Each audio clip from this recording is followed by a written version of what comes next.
Olá pessoal, aqui é o Leandro da Gate IT e esse vídeo eu estou fazendo em conjunto com meu colega Rodrigo Betucci.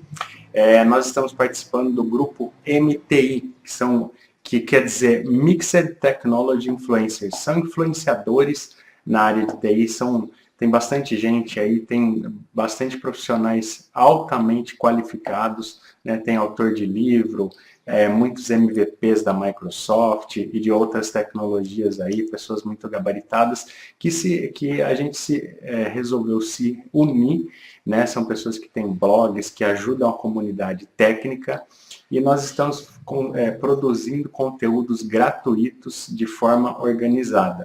Então, esse mês, por exemplo, de fevereiro de 2016, nós estamos produzindo conteúdo de Windows Server 2012, ok? Então, esse vídeo especificamente falando, ele tem o título de os 10 principais recursos que toda empresa precisa de Windows Server. Seja uma empresa pequena, ou uma média, ou uma grande, tem 10 recursos aí que toda empresa deveria precisar.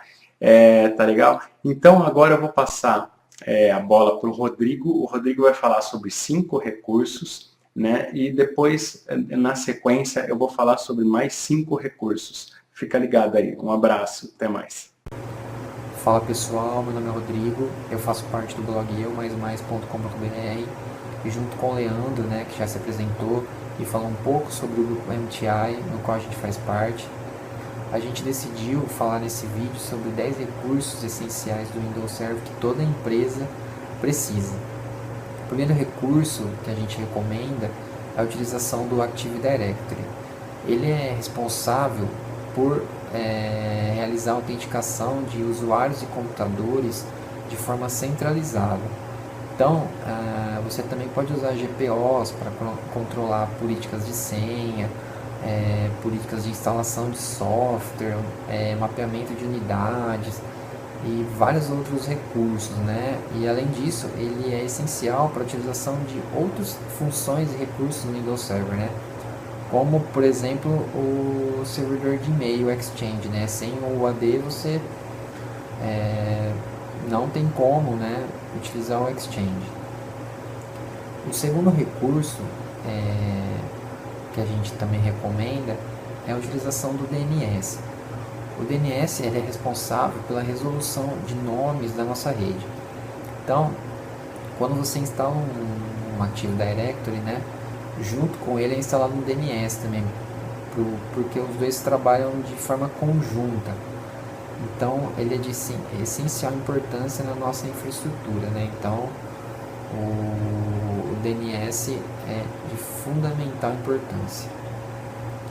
O terceiro recurso que a gente vai falar também é sobre servidor de arquivo, né? Dentro do Windows Server, ele possui a função FSRM, né? Que é File Server Research Manager, no qual é possível, né, criar cotas para diretórios, né, de utilização, definir também a triagem de arquivos, que tipo de extensão pode ir naquele diretório. Isso diminui o espaço de disco, né, não utiliza tanto disco. Então, ele é a utilização de um servidor de arquivos, né, no Windows Server é de fundamental importância, né, para a infraestrutura da empresa, da rede. E também é possível fazer backup de forma centralizada, né, os arquivos não ficam espalhados, né, então é bem interessante utilizar esse recurso. O quarto recurso que eu quero apresentar para vocês é o DHCP, né. Já vi em vários outros lugares, né, o pessoal utilizando planilhas de IP, né, para controlar de forma manual isso, e isso não é eficiente para o trabalho do administrador, né? E o recurso DHCP no Windows Server é bem fácil de utilizar. Em pouco tempo você configura já o servidor. Então fica mais fácil para o administrador de rede fazer o controle de várias estações, né? e não tem aquele problema de conflitar IP, né? Então é um recurso bem interessante. O quinto recurso que a gente recomenda para vocês é o WSUS, né? O WSUS ele é um serviço, um recurso do Windows Server que centraliza as atualizações de Windows, Office e vários outros produtos da Microsoft. Então, se você tem várias estações, né, na sua rede e precisa fazer um controle melhor das atualizações, é recomendável a utilização do WSUS, né? Porque quando você tem muita máquina na rede, fica quase que impossível você acompanhar a atualização das estações. Então, sempre uma ou outra estação acaba ficando desatualizada. Isso é ruim para a empresa por questão de segurança, né? Bom, pessoal, esses são os 5 recursos que eu queria falar para vocês. O Leandro vai falar mais 5 recursos agora. É com você, Leandro.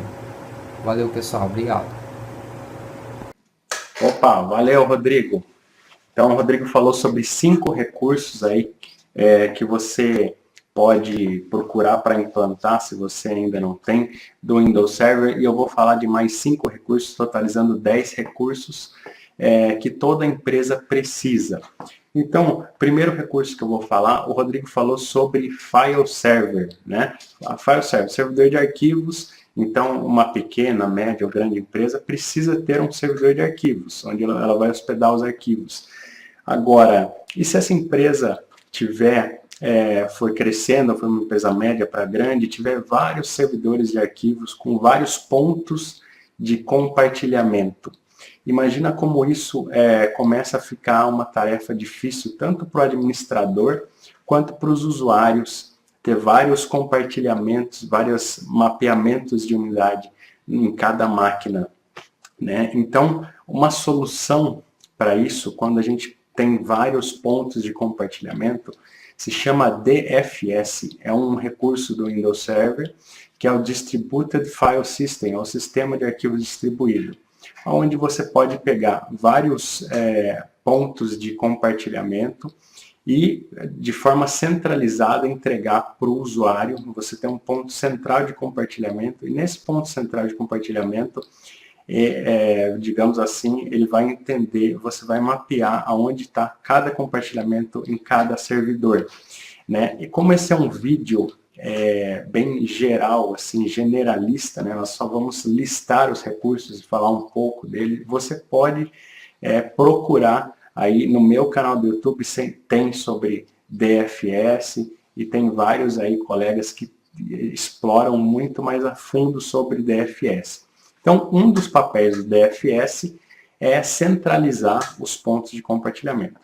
Ok, outro papel do DFS é replicar as cópias de arquivos entre servidores. Então, imagina que você tenha um servidor de arquivos, onde você tem as pastas compartilhadas, e você queira utilizar o DFS, essa tecnologia, para duplicar os arquivos em outro servidor.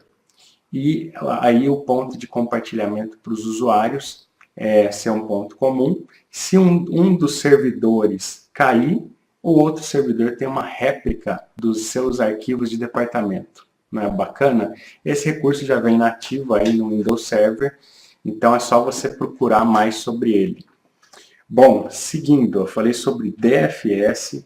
O segundo recurso que eu quero falar para você, que toda empresa precisa, é ter um acesso remoto ao servidor, né? Você imagina que você instalou o servidor fica lá no data center, ou ele fica em algum lugar da empresa, e as pessoas não vão até o servidor para utilizar.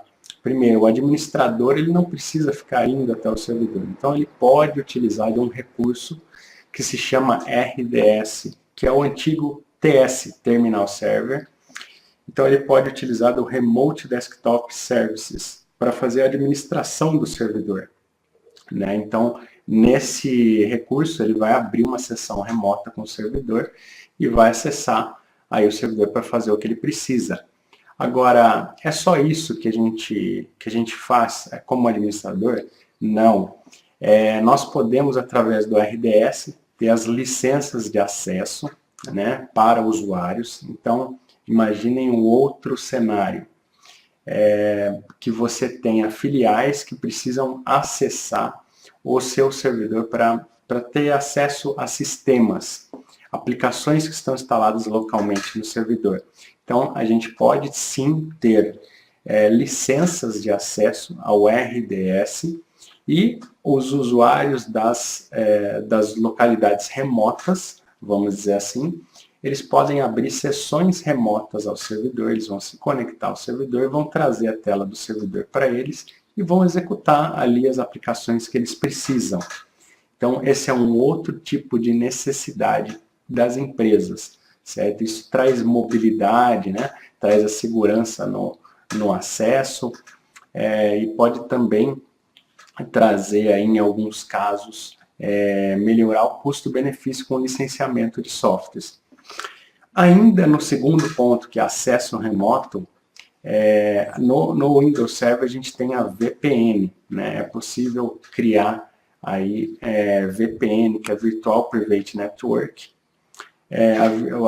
Uma VPN, ela criptografa os dados, basicamente, das pontas que estão conectadas. Então, eu, na minha casa, acesso uma VPN em um cliente, eu crio um túnel criptografado e ali eu trafego as informações. Então, eu posso utilizar uma VPN para acessar sistemas que estão no servidor, acessar arquivos e assim por diante.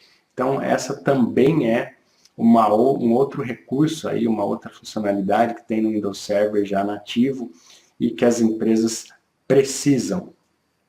Ok? Então, vamos para o terceiro recurso. A gente já falou aí de DFS, né? Eu estou falando bem por cima de DFS, de acesso remoto, aí dando exemplo.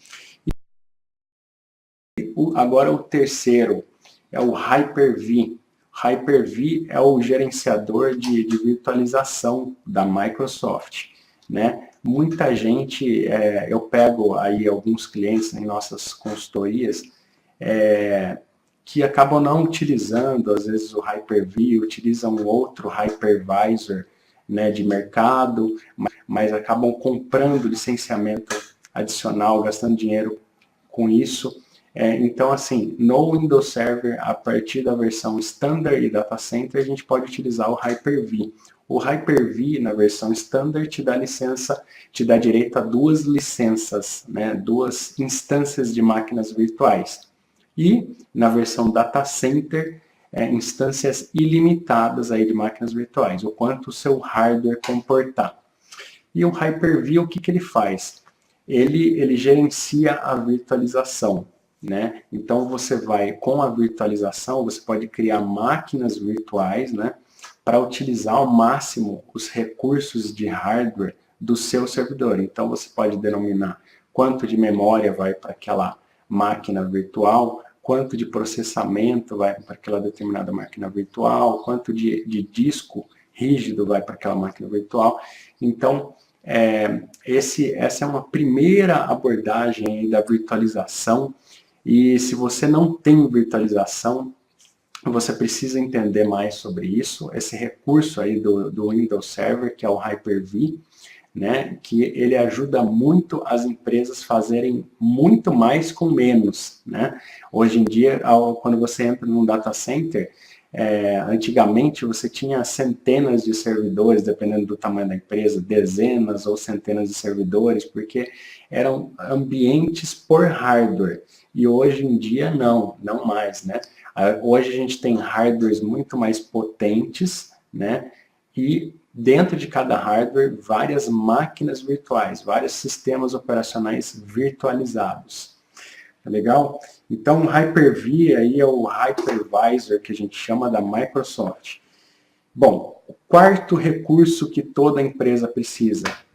Você deve estar se perguntando, pô, até agora eles não falaram sobre backup, né? Backup é um recurso aí essencial em todo servidor. Por quê? Você imagina que uma empresa ela pode utilizar um servidor Windows ou de algum outro fabricante, mas aqui nós estamos falando de Windows.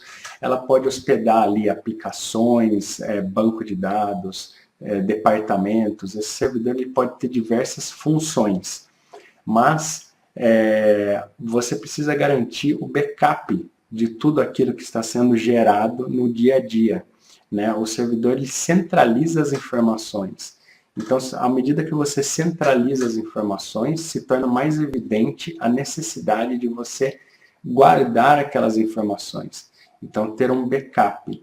E o que é o backup? Backup nada mais é do que você ter uma cópia de todas aquelas informações, configurações daquele sistema em algum outro local, né? Essa é a denominação assim, mais básica do backup. Leandro, eu posso guardar o backup dentro do servidor? Pode. Pode guardar fora? Pode guardar na nuvem, em HD externo, em pendrive. Cada um tem a sua necessidade. O que a gente tem são as melhores práticas, né? E é claro que a gente sempre precisa diminuir o risco de acontecer algum problema e você não ter o backup. Pior do que você não ter o backup é você achar que tem um backup, pagar para manter um backup e não ter, certo? Então, o backup do Windows Server, falando do backup do Windows Server, ele é um sistema nativo aí que tem no Windows e a gente consegue fazer backup tanto na nuvem ou em HDs externos, em dispositivos atachados na rede, que a gente chama de NAS, né? E ele consegue fazer os backups, os variados tipos de backup, né? Que são backups diários, backups normais, incrementais, né? Eu não vou entrar muito a fundo aí na teoria do backup, mas ele é um sistema bem completo que você pode utilizar. Uma do backup do Windows Server 2012 se você tiver algum problema com o backup, você pode simplesmente pegar as informações que estão no backup, ele vai criar um arquivo VHD, que é um Virtual Hard Disk, e você pode subir facilmente esse backup em outro servidor, em outra máquina, e montar esse VHD em outra máquina e ter acesso muito fácil aos dados. Então essa é uma ferramenta que a Microsoft também evoluiu, mas ela tem as suas limitações, né?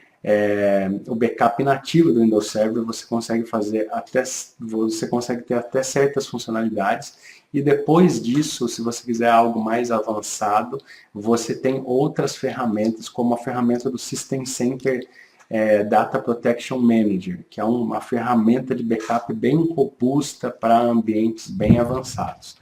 Ok? Então, o último item que eu vou falar agora é um aliado ao backup. Então, vamos imaginar que a gente tenha um backup que ocorra à noite, né? Todos os dias à noite, às 20 horas da noite acontece um backup. Ok. Agora, se um usuário cria um arquivo, por exemplo, às 7 horas da manhã, trabalha nesse arquivo o dia todo e às 6 horas da tarde ele perde esse arquivo você concorda que não está no backup do dia anterior porque ele não tinha sido criado ainda, e também não vai entrar no backup da noite. Então, um aliado ao backup, que é o quinto recurso que eu vou falar com você, é o Shadow Copies, ou cópias de sombra. O que seria isso? As cópias de sombra, a gente consegue ligar esse recurso por drive, por drive, né, ou por volume, melhor falando, por volume no servidor. E esse recurso você faz agendamentos, onde em cada agendamento ele vai tirar uma foto do estado dos arquivos daquele servidor. Então, nesse exemplo que eu dei do usuário criando o arquivo de manhã, se tivesse um agendamento ao meio-dia, como eu tenho em vários clientes, já me salvou em várias vezes, ao meio-dia ele ia tirar uma foto de como está aquele volume. E facilmente o usuário ou o administrador consegue ver as versões anteriores daquele arquivo. Então, ao meio-dia ele criou uma versão, eu consigo abrir a versão do meio-dia e restaurar esse arquivo para o usuário. Então, isso aí, eu falei, de novo, eu falei de DFS, acesso remoto, Hyper-V, Backup e Shadow Copies. Esses são os 5 recursos aí que eu considero essenciais, juntamente com os 5 recursos que o Rodrigo falou. Então é isso aí, fica ligado aí nos vídeos do MTI, né, nos conteúdos gratuitos, que eu tenho certeza que pode ajudar muita gente. Se você gostou desse vídeo, compartilhe aí com quem você acha que vai ser útil. E um abraço, até o próximo vídeo.